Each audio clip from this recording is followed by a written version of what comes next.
Evening ladies and gentlemen, this is Kane from DJVB, and in this tutorial I'm going to teach and show you how the Box Mapping Toolkit version 2 single cube unwrap works. So this is a template file that will unwrap an animation to a pixel map such as this one, and the unwrap will work on both sides of the cube whether you can see it or not. So you've got the front facing faces, these ones, the 1, 2, 3 there, are going to go here, here and here, and then the back facing, which are the ones you can't see but there's a handy little preview just in the bottom right, they go here, here and here.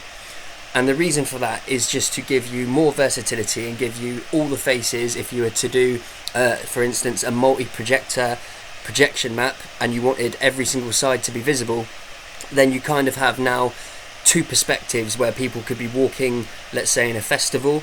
If they're walking towards an entrance, under an entrance archway, and there's a cube that you want mapped, you could also have the same for people exiting the festival. You could have the other side, so it would work both ways.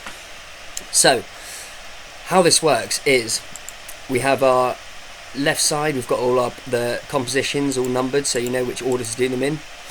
And for starters, what you'd want to do is you'd want to go into Insert Logo and Text Composition, this one here, and you'd want to replace the logo, which is currently my company's logo.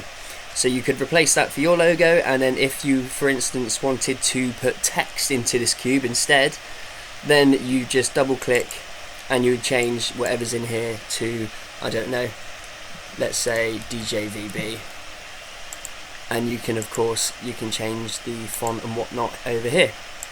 All of that will automatically update in the rest of the project. So that is how you add your logo and text in the single cubed template file.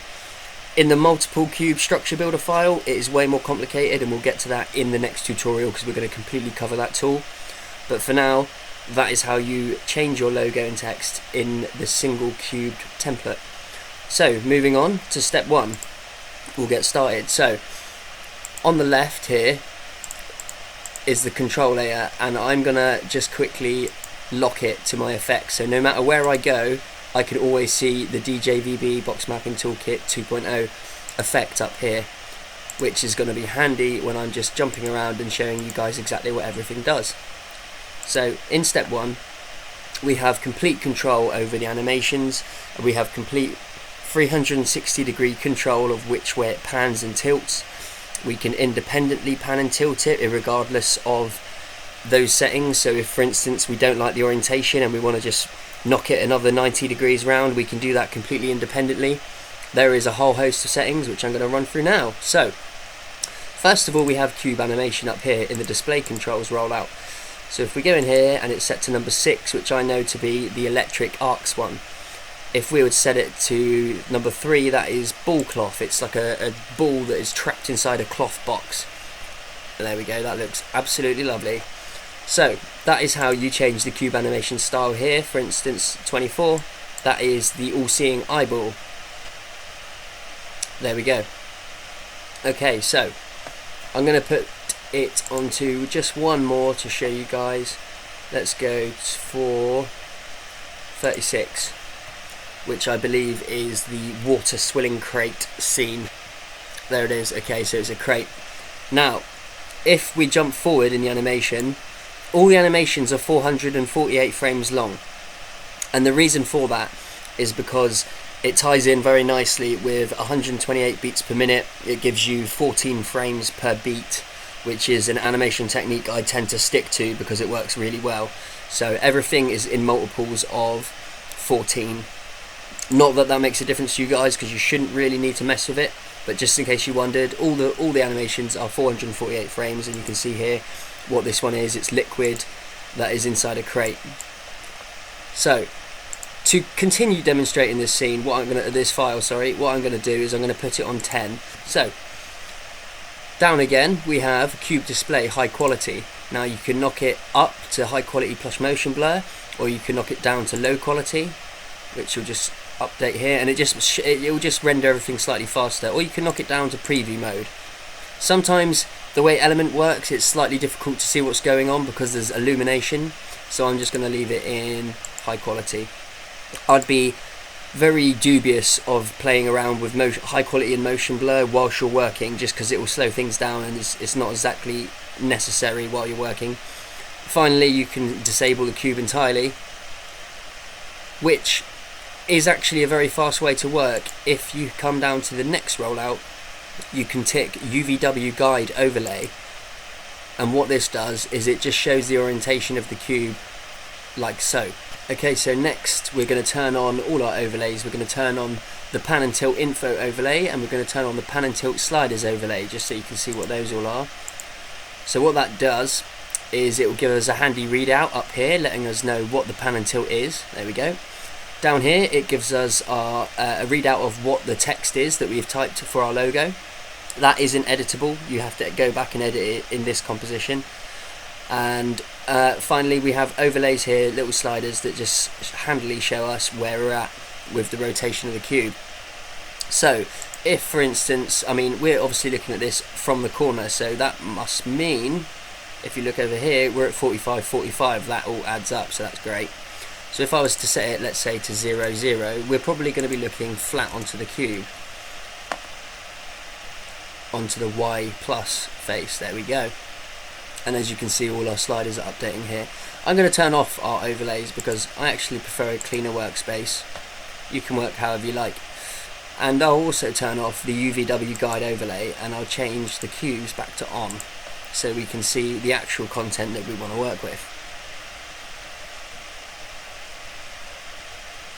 There we go. So there's our lovely little flubber, and I'll put on transparency. There we go. That's our dynamic content, and if you see here, we'll move it to, let's say, 10% or 10 degrees on the pan axis, so it will spin this way. Now when you're panning things, it's going to pan left to right or right to left, but when you tilt things, it isn't going to tilt this way, like forward in terms of the relative to the cube. What it's going to do is it's going to tilt relative to the view, and the reason for that is because it keeps the local rotations out of the way.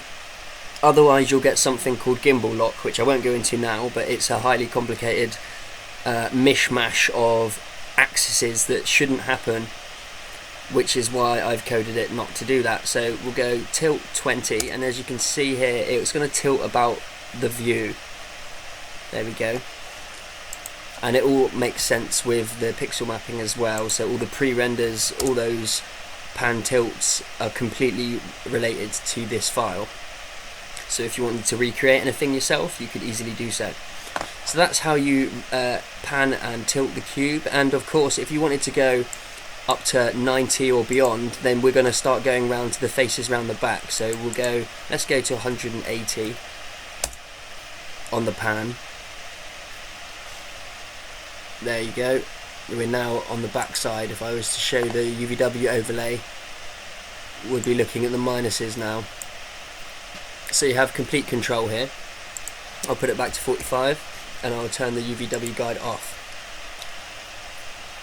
So, independent of that, which is the pan and tilt controls, there is also the tweak subcube rotation XYZ. Now this is simply to allow you to rotate the cube on its local axis, which is what I was talking about earlier. So this tilt works view axis. The pan is also to do with how much you want to rotate it left or right, just like a pan tilt zoom camera head. For the tweak subcube rotation, this is letting you tweak the rotation of the cube completely regardless of the pan and tilt. So for instance, let's say I want this flubber green ball type GUI thing to be actually round here or round here. That's how I could do it. I could just rotate it again on the Y, let's say. So I wanted to rotate it 90 degrees. And it will make the update and it will rotate it, there we go, over here. So this is handy. For instance, let's say you've got, some of you may have seen there's a timer, like a bomb, that's counting down from 10. Let's say the flip clock or the digital clock, you wanted it on a different face, you could just quickly move it like so. And many other files have a few attributes, like a fan, like a big turbine, or it's got something that opens, or it's got some form of animated property that you might think looks better on the top or on the bottom or on the side. Then you can just swivel it around in there. So that's what those controls do. completely independent of everything else. So I will roll out and move on to the next one. Now the next one, everyone has been waiting with bated breath for this. This is the logo controls. So in this scene, let's jump ahead a little bit. I mean, there's quite a lot going on in here. We've got Flubber in his little box. He's stuck in his crate. If you're wondering, by the way, my viewers, why the quality looks so low, I've got everything set to quarter because it just runs a lot faster, and we can always bump it up later. That's fine. So let's put a logo in here, shall we? So in this comp, it says replace me. I obviously don't need to do that because that is my logo, but you would want to just quickly go up to project. You'd want to import whatever you've got, import your logo, and then you'd want to have it in here, and you'd click on it and alt drag to there, to the replace me image logo. And what that would do is it would replace this existing layer with whatever you're trying to alt drag onto it. That is how, in its simplest form, you would replace the logo layer with your own. So we'll go back into here, and on the controls we are going to enable image logo, because that's what that is. So enable image logo and give it a little second, and there it is. Looks a bit janky, doesn't it? What's going on? Well, it has animation applied automatically. I have already set up a load of animated properties in here, the logo animation controls. You can set it to follow the cube, so if the cube is rotating as part of its animation, which some of them do, you can tell the logo to rotate with it. Some animations though don't move at all. What you can do is you can apply your own logo rotation animations, and in here, logo X, logo Y, logo Z, so you could animate the logo however you want. But as I mentioned earlier, I've already animated it, and the reason why the logo is all breaking up like it is because it's on a plane that is pre-fragmented. So you could put your logo in here, and there is already an animation that breaks it apart and expands it and displaces it and does all sorts of funky stuff. And there's going to be a whole load of extra presets that I'll be putting into the folders upcoming that you can load in as presets. So there'll be various different logo animation styles. At the moment we're just working with this one. So if you wanted to rotate your logo, you would use these, but currently I've got auto orient on. So you've got use image logo enabled, or you could use a text logo. So I'll just show you that, which is obviously going to say DJVB because that's what I've set it to do. There it is. Now if it's a bit small, you can just scale it up here, so we'll make, I don't know, 35. Everything works in true 3D, so that logo is well within that scene, interacting and providing reflections and shadows and whatnot. And if I was to turn off auto orient, what you'll see is the logo then follows the orientation of the cube, like so. Now as you can see here, it's now slightly too big, so we'll just knock that down to, I don't know, 20%. There we go. So if you wanted to animate this text logo, you can do it here. Anything in the logo animation controls is animatable. Like I mentioned before, I've already actually put an animation on here. It comes preloaded, but if you wanted to kill all these keyframes, you could, and you could keyframe it yourself. I actually like it, obviously, because I made it. So we'll put on the image logo once more. We'll turn off text because I've shown you that. There we go. And we'll skip ahead a bit. And what I'll do is I think I'll cut a RAM preview in here so you can see exactly what's going on. Now, if you wanted to, for instance, pan and tilt the cube, if you were to do it now, everything would move together, because if you can see here, follow cube animation is ticked. So if I was to now go, I don't know, let's try and tilt the cube 60 degrees instead of 45. There we go, it all moves together, so it's all succinct, everything is tied to every other parameter, which is nice and tidy, it keeps it all clean. And if I was to turn off follow cube animation, disable it, the rotation would still be the same with the logo, but if I was to now have a different clip that's perhaps doesn't tumble, for instance, well, this clip doesn't tumble, to be honest with you, but if I was to put on a animations such as the timer. The timer spins round, it shows you the digital face, then it shows you the flip clock face. If follow animation was turned off, then the logo wouldn't spin with it. But if you turn it on, then the logo would follow that animation. So it becomes a slave of the cube, if that makes sense. Next, these properties will speak for themselves. This is the logo, like I said, pre-animated by me, so I'm not going to touch those, but you can fiddle with those and you can create very cool logo animations that all sit within this cube. Finally, we have lighting, rotation, XYZ.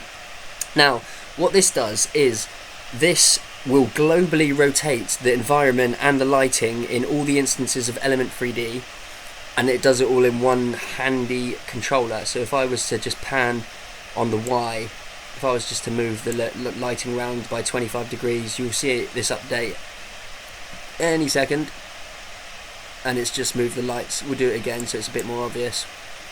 So if you watch the screen, there we go. So that's how you globally affect the lighting. And finally, and this is a very important parameter, lens. Now, I've sort of put this into layman's terms just for those who don't do projection mapping as a career. What this does is this tells the After Effects camera that appears in several hidden areas of this template what the field of view should be, because regardless of all the pinning that's going on automatically, you still want to have an accurate representation to the human eye of how much depth is going on. Like, you don't want to be looking at this through the lens of, for instance, an estate agent. You know, when they put up photos of a property and it's so wide it makes the room look massive and you feel cheated when you go there because it's about as big as Harry Potter's bedroom cupboard. That's what this does. So let me just show you. 28mm lens. So what I'm saying here is this, the depth effect of the 3D-ness of this whole template is going to mimic that of us looking through the 28mm lens. So if I just click there, you'll see the depth will be a lot more accentuated. There we go. And if we look at it through the what is relative to being a 300mm lens, everything's going to collapse down. It will almost look flat. Now, when you're projection mapping, what does this mean? It's equivalent to how far away your viewer is, essentially.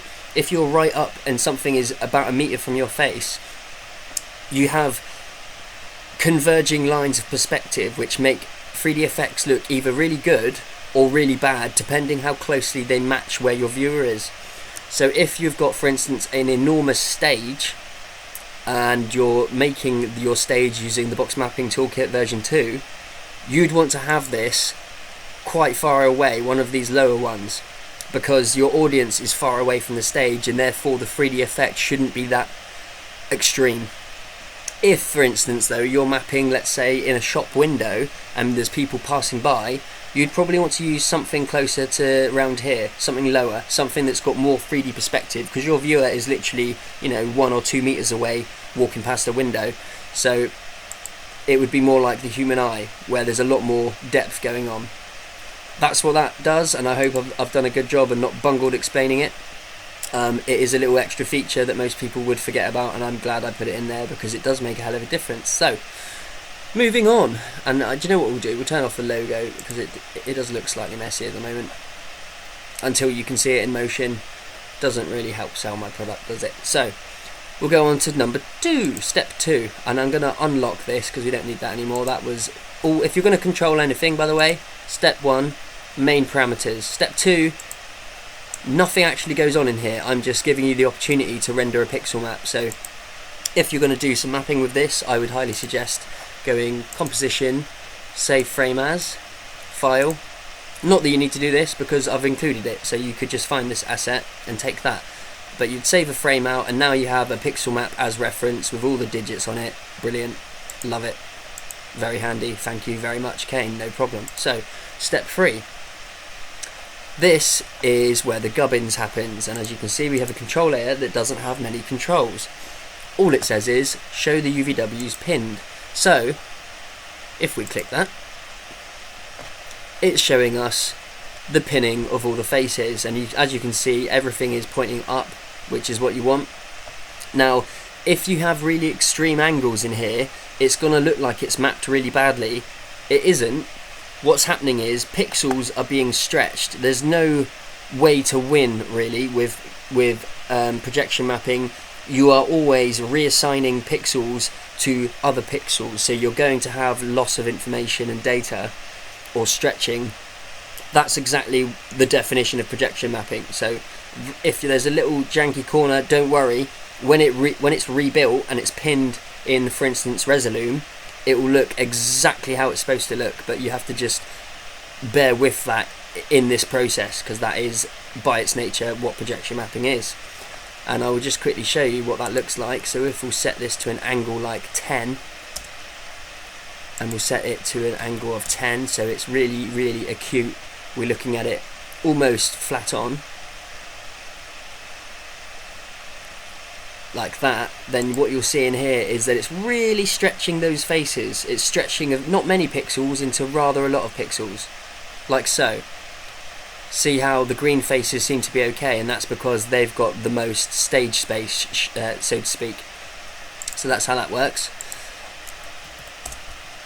Now, finally, what I'll do is I will switch off show UVW's pin, because we don't really want to render those. Voila, up it loads. And what I'll do is Control M, or if you're not a fan of shortcuts, I'll go up here and I'll go add to render queue.